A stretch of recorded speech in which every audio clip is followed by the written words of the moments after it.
Bismillahirrahmanirrahim. Alhamdulillah rabbil alamin. Salatu wassalam.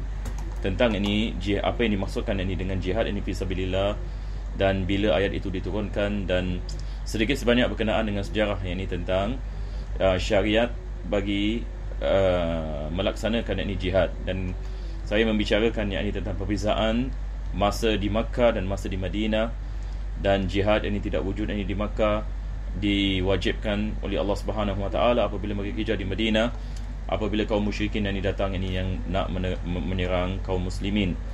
Ini adalah sikit sebanyak apa yang kita membicarakan, dan saya juga menukilkan beberapa yang ayat-ayat Al-Quranul Karim yang menjadi dasar ini bagi hukum ahkam yang bersangkut paut ini dengan jihad ini fisabilillah. Jadi bab ini yang kita akan mempelajari ini adalah jihad qitali, ya. Sebab jihad ini ada beberapa jenis. Kita ada jihad ta'limi, kita ada jihad jihadun nafs. Ini sebagai misal jihadun nafs ini, jihad ini atas hawa nafsu, ini dipelajari dalam ilmu tasawuf. Jihad ini ta'limi, ini di dalam majal dakwah, bagaimana kita nak menjalankan dakwah dalam masyarakat dan sebagainya, termasuk dengan fiqh dakwah dan sebagainya. Ia bukan ini yang dimaksudkan dengan jihad yang itu.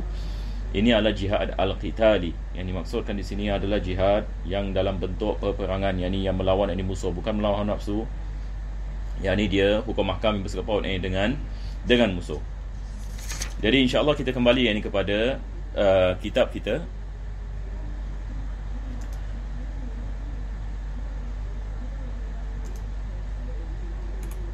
Jadi penulis ini mengatakan Kitabu Ahkamil Jihad, kitab yang membicarakan tentang hukum ahkam al-jihad. Wa kana al-amru bihi fi ahdi Rasulillah sallallahu alaihi wasallam ba'da al-hijrati fardha kifayatin, wa amma ba'dahu falil kufari halan.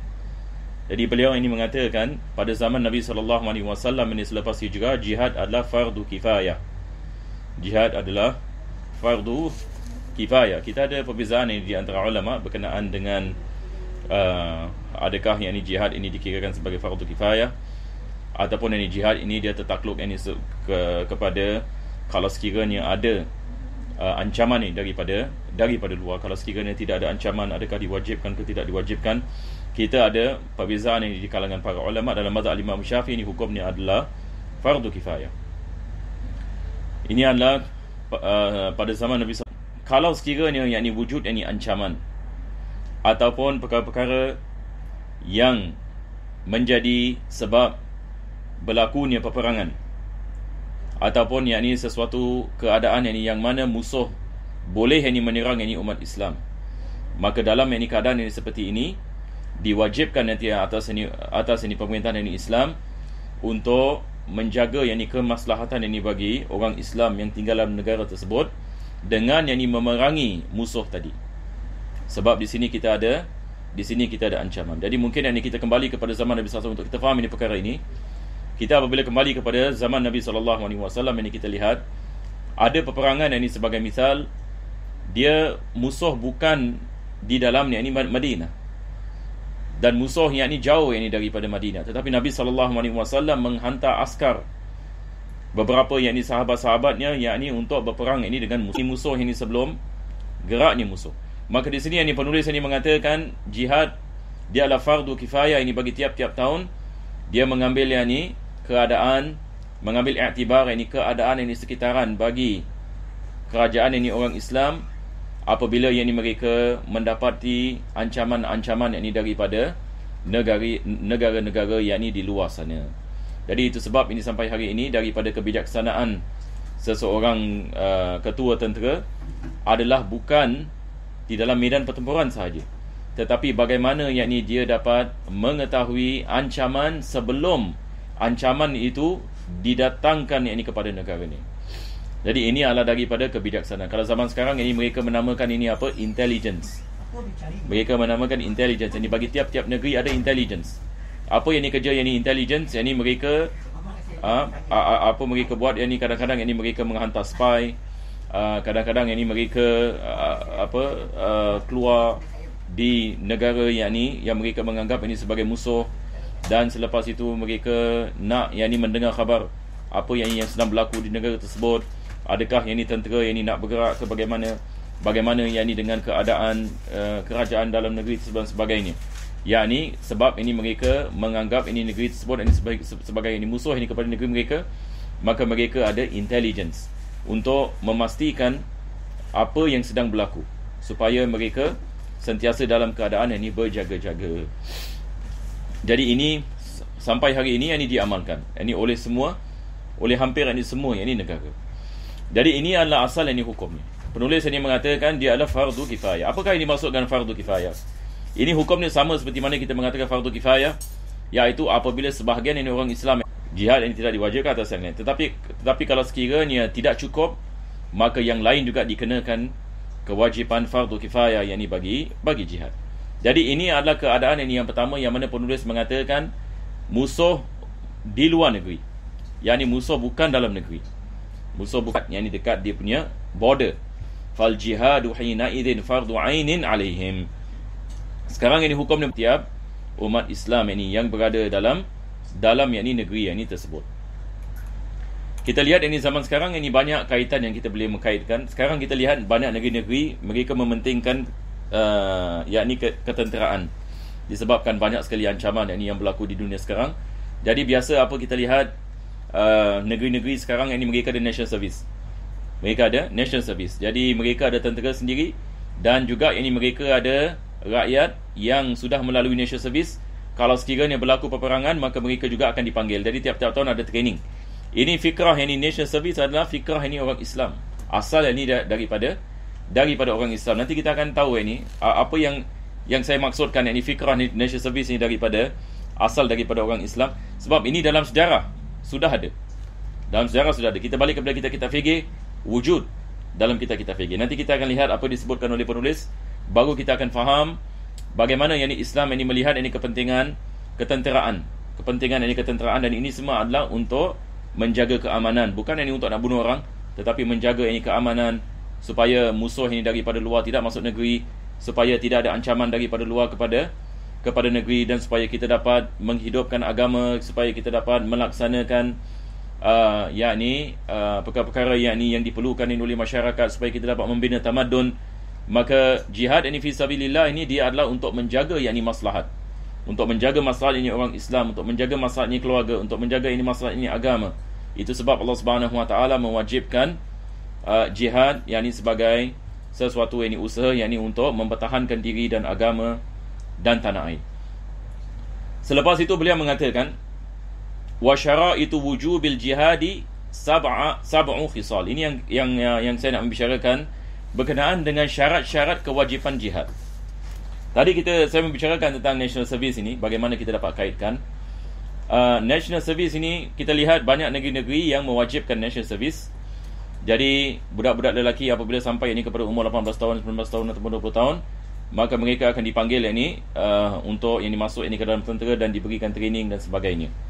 Dan selepas ini habis, ini tiap-tiap tahun ini mereka ada training. Kalau kita di Singapura ini kita panggil ini sebagai reservist, supaya mereka mendapatkan training. Kalau sekiranya berlaku ini peperangan, bukan sahaja tentera yang ada di medan ini pertempuran, maka semua orang yang mampu berperang akan dipanggil. Dan reservist ini juga ini akan dipanggil. Seperti mana kita lihat ini peperangan yang berlaku sekarang ini, mereka panggil ini reservist ini kalau sekiranya tentera mereka ini tidak cukup ini dan sebagainya. Maka dalam Islam kita mengatakan bukan saja mereka yang yang pergi ini kepada reservist, tetapi dalam Islam apabila 7 syarat ini wujud dalam seorang Muslim, maka diwajibkan dia mesti ada, dia kembali ini kepada 7 syarat. Yang ni sekarang kita sebagai misal, yang ni musuh masuk menceroboh negeri orang Islam. Jadi orang Islam yang berada di negeri tersebut, maka menjadi kewajipan yang ke atas mereka untuk mempertahankan diri mereka. Jadi siapakah yang diwajibkan? Bukan sahaja tentera seperti mana kita mengatakan, tetapi orang awam yang mempunyai syarat-syarat ini. Yang pertama sekali, dia mesti Islam. Dia mesti orang Islam, bukan orang yang bukan Islam. Orang yang bukan Islam tidak diwajibkan mereka jihad, walaupun mereka tinggal dalam negeri yang ni orang Islam, tidak diwajibkan jihad bagi mereka. Pertama sekali, syarat ni adalah Islam. Yang kedua, al-bulur. mesti baligh. Budak kecil tidak diwajibkan untuk keluar berjihad. Jadi seseorang itu dia mesti baligh. Ini yang penulis ini mengatakan fala jihada ala sabiyin. Tidak ada jihad ini atas budak yang kecil. Budak yang kecil yang dimaksudkan di sini adalah budak yang belum lagi baligh. Yang ketiga al-aqlu, dia mesti berakal. Fala jihada ala majnun. Tidak diwajibkan jihad ini atas orang yang gila. Sebab jihad ini memerlukan kebijaksanaan dan sebagainya. Kalau orang gila ditakuti, nanti dia melakukan benda-benda yang akan memudaratkan tentera, bukan memberikan manfaat. Manakala kanak-kanak mereka terlalu kecil dan mereka terlalu lemah dan untuk menghadapi keadaan peperangan dan sebagainya. Yang keempat, beliau mengatakan rabi'u al-hurriyah, dia mesti merdeka.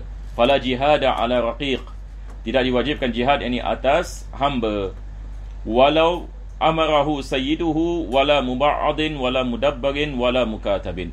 Walaupun tuan yang memerintahkan dia untuk keluar, tidak diwajibkan bagi hamba. Sama ada hamba hamba muba'ad. Hamba muba'ad maksudnya adalah dia sebahagian dia hamba, sebahagian merdeka. Seperti satu orang dia ada hamba, lepas itu dia meninggal dunia. Hambanya diwarisi oleh 2 anak lelaki.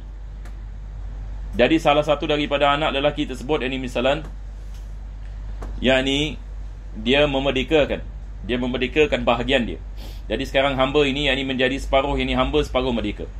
Jadi satu hari dia hamba, satu hari merdeka. Ini kita panggil hamba muba'ad. Yang kedua dia mengatakan wala mudabbarin. Walaupun hamba itu hamba mudabbar. Hamba mudabbar, tuannya mengatakan kepada hamba, kalau aku meninggal dunia engkau bebas. Ini adalah mudabbar. Yang seterusnya wala mukatab. Mukatab adalah hamba kontrak. Tuannya mengatakan kepada hambanya, kalau sekiranya kau dapat mendatangkan aku sekian-sekian wang, aku bebaskan kau. Ini adalah hamba mukatab. Jadi penulis mengatakan wala muba'ad, wala mudabbar, wala mukatab. Jadi maksudnya tak kira apa jenis hamba, tidak diwajibkan bagi mereka untuk melakukan jihad walaupun tuan mereka memerintahkan mereka melakukan sedemikian. Yang kelima wal khamis, penulis mengatakan az-zukur, iaitu mesti lelaki. Tidak diwajibkan jihad atas wanita. Fala jihada ala imra'atin wa khunsa mushkil. Tidak diwajibkan jihad atas wanita dan khunsa mushkil. Khunsa mushkil ini dia dalam kemusykilan, dia ada 2 alat kelamin dan dia tidak mengetahui sama ada dia lelaki ataupun dia perempuan. Tapi biasanya ulama kita mengatakan ini tidak wujud, tapi ini adalah andaian. Biasanya kalau seseorang itu dia ada 2 alat kelamin, dia akan mengetahui mana satu alat kelamin yang berfungsi, maka jantinanya balik kepada alat kelamin yang berfungsi. Kalau sekiranya zakarnya berfungsi, maka dia adalah lelaki. Kalau sekiranya farajnya yang berfungsi, maka dia adalah wanita. Tapi khunsa mushkil ini maksudnya dalam kemusykilan, dia tidak mengetahui sama ada dia lelaki ataupun wanita. Maka di sini tidak diwajibkan jihad ke atas mereka. Asadis sihah. Yang keenam, dan ini adalah syarat yang penting, kesihatan. Zaman sekarang pun NS juga mereka akan ada medical check up dan sebagainya. Lepas itu mereka ada ranking, PES A ke PES B ke PES C ke. Jadi kesihatan ini balik kepada sama ada seseorang itu ada kemampuan ke tidak ada kemampuan. Fala jihada ala maridin bimaradin yamna'uhu an qitalin. Maka tidak diwajibkan jihad atas orang yang sakit, yang mana dia kesakitannya menghalangnya daripada berperang. Wa rukubin, dia tidak boleh naik kenderaan, illa bimasyaqqatin syadidah, melainkan kalau dia betul-betul dalam masyaqqah, dalam kesusahan, maka tidak diwajibkan jihad ke atasnya. Misal penulis mengatakan kahumma mutbiqah, seperti orang yang demam yang melarat, maka tidak diwajibkan ke atas mereka. Yang ketujuh, penulis mengatakan at-taqatu 'alal qital, ada kemampuan untuk berperang. Ada kemampuan untuk berperang. Jadi dia mensyarahkan, dia mengatakan fala jihad ala aqta'i yadin masalan. Tidak diwajibkan jihad atas orang yang terpotong tangan, dia tidak ada tangan misalan.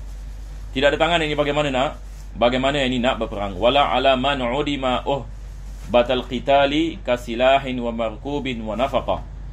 Dan begitu juga tidak diwajibkan bagi seseorang yang tidak ada kemampuan untuk berperang disebabkan dia tidak ada perkakas ataupun kenderaan. Ini kita mengatakan bagi mutatawwi', bagi seseorang yang volunteer, bukan murtazaqah. Bukan army yang dimurtazakah segala-galanya akan diberikan oleh kerajaan.